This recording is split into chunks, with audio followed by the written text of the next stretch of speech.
నమస్తే, నేను మీ జర్నలిస్ట్ రవిచంద్ర.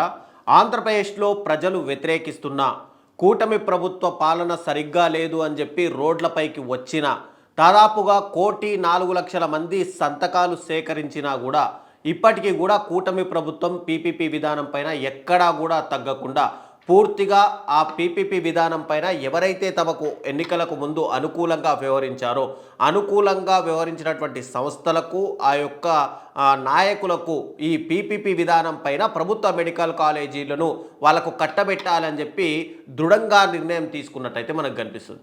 ఎందుకంటే ఇప్పటికే జగన్మోహన్ రెడ్డి గారు ఆ ప్రభుత్వ మెడికల్ కాలేజీలు పీపీపీ విధానం పైన ఇవ్వకూడదు అని చెప్పి రాష్ట్ర వ్యాప్తంగా రచ్చబండ ప్రజాపోరు కార్యక్రమాలను నిర్వహిస్తూ గ్రామాన అటు విద్యార్థుల నుంచి వాళ్ళ తల్లిదండ్రుల నుంచి మధ్యతరగతి కుటుంబాల నుంచి పార్టీ నాయకుల నుంచి ఇతర పార్టీలకు అతీతంగా ప్రతి ఒక్కరూ కూడా ఈ పీపీపీ విధానం పైన వ్యతిరేకత గలం వినిపిస్తూ తాము ఆధార్ కార్డు నెంబర్లతో సహా టెలిఫోన్ నెంబర్లతో సహా ఈ పీపీపీ విధానం పైన వ్యతిరేకంగా ఉన్నాము అని చెప్పి 1,04,00,000 మంది సంతకాలు చేసి ఆ సంతకాల ప్రతులను గవర్నర్కు పంపించి న్యాయ పోరాటం చేస్తామని చెప్పినా కూడా ఇటు చంద్రబాబు నాయుడు ఏమాత్రం తగ్గేది లేదు అనుకుంటూ ఆయన నిన్న ఒక సమీక్షా సమావేశం నిర్వహించారు. అయితే చంద్రబాబు నాయుడు సమీక్షా సమావేశం నిర్వహించిన తర్వాత ఆ సమీక్షా సమావేశంలో చంద్రబాబు మాట్లాడింది ఒక రకమైన వ్యాఖ్యలు అయితే కూటమి ప్రభుత్వంలో ఇక్కడ ఆరోగ్య శాఖ మంత్రిగా ఉన్నటువంటి సత్యకుమారు మరొక రకమైనటువంటి వాదన తెరపైకి తెచ్చారు.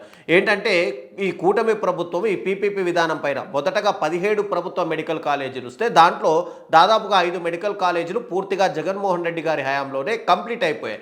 ఆ దాంట్లకు రెండో టర్మ్కి సంబంధించినటువంటి సీట్ల కేటాయింపు కూడా జరిగిపోయింది. విద్యార్థులు కాలేజీలకు కూడా వెళ్తున్నటువంటి పరిస్థితి. అయితే ఇక్కడ ఏదైతే సక్సెస్ఫుల్గా నడుస్తున్నటువంటి పులివెందుల, మార్కాపురం, మదనపల్లి, ఆదోని ఈ 4 మెడికల్ కాలేజీలకు సంబంధించి ఈ 4 మెడికల్ కాలేజీలు ప్రైవేటు వ్యక్తులకు అప్పజెప్పాలని చెప్పి దాదాపుగా 2 నెలల క్రితము బిడ్లను టెండర్లను ఆహ్వానించింది. అయితే ఇక్కడ ప్రజలు వ్యతిరేకించడము, జగన్మోహన్ రెడ్డి గారు దాదాపుగా తమ అధికారంలోకి వస్తే ఈ టెండర్ల పైన మళ్ళీ పునఃపరిశీలించి వాటిని ప్రభుత్వంలోకి ఆధీనంలోకి తీసుకుంటామని, తర్వాత వాళ్ళపైన ఎంక్వైరీ వేసి 2 నెలల్లోనే జైలు శిక్ష అనుభవించేలా చేస్తామని చెప్పి ఆయన హెచ్చరించడంతో ఇక్కడ కొంతమంది ముందుకొచ్చి టెండర్లు వేయలేదు. ప్రభుత్వం ఎన్ని రకాలుగా వాళ్ళకు వెసులుబాటు కల్పించినా కూడా చాలా కంపెనీలు ముందుకు రాని పరిస్థితి కనిపిస్తుంది.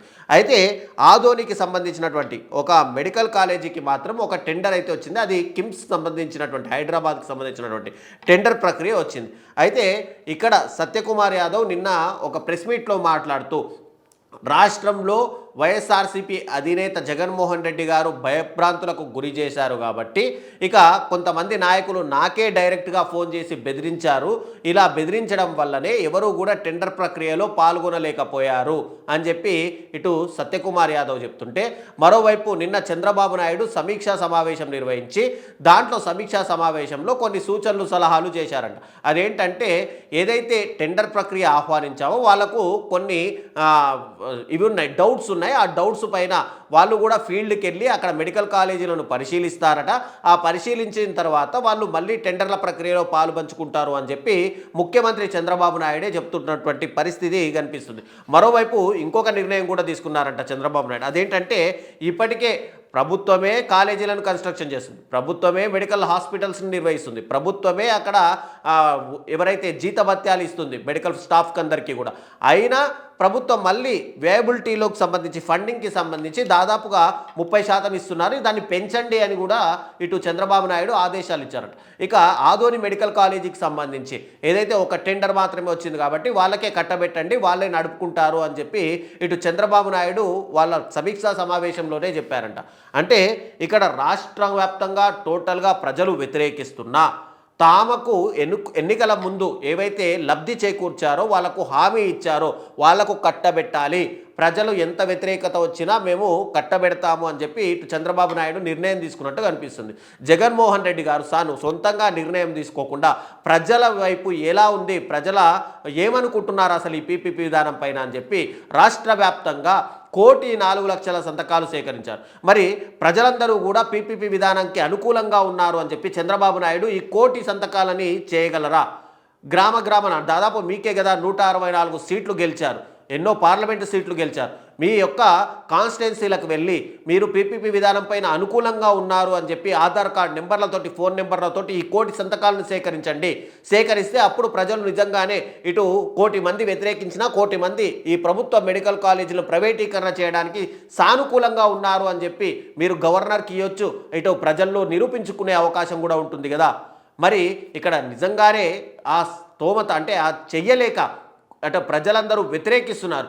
1,04,00,000 సంతకాలు జగన్మోహన్ రెడ్డి గారు సేకరించారు. ఇదే కార్యక్రమాన్ని ఒక నెల రోజులు, 2 నెలల రోజులు కనుక లేట్ చేసి ఖచ్చితంగా ఇంకా సంతకాలు సేకరించుంటే దాదాపుగా రాష్ట్ర వ్యాప్తంగా 60-70% ప్రజలు దీన్ని వ్యతిరేకించేవారు.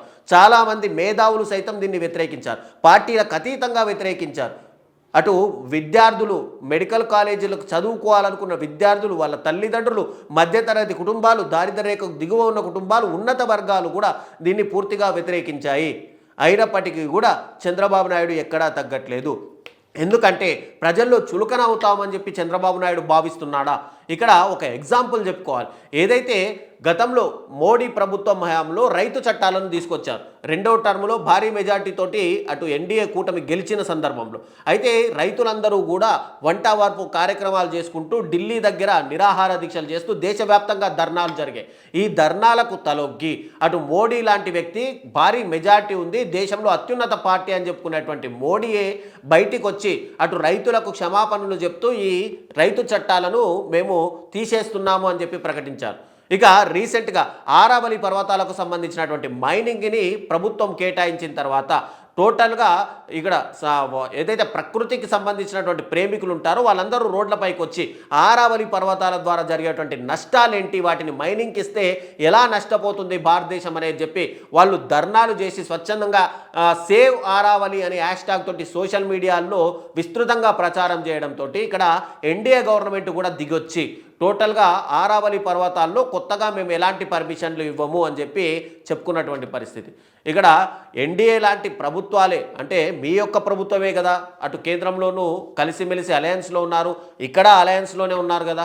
మరి మోడీ లాంటి వ్యక్తే, నాకు భారీ ఫాలోయింగ్ అని చెప్పుకునేటువంటి మోడీ లాంటి వ్యక్తే ఈ చట్టాలని గౌరవించి తాను అటు ప్రజా వ్యతిరేకతను ఏదైతే ఉందో ఆ వ్యతిరేకతను తన పైకి మల్లకూడదు అనే ఉద్దేశంతో ప్రజలకే స్వచ్ఛందంగా ఆయన క్షమాపణలు చెప్పినటువంటి పరిస్థితి.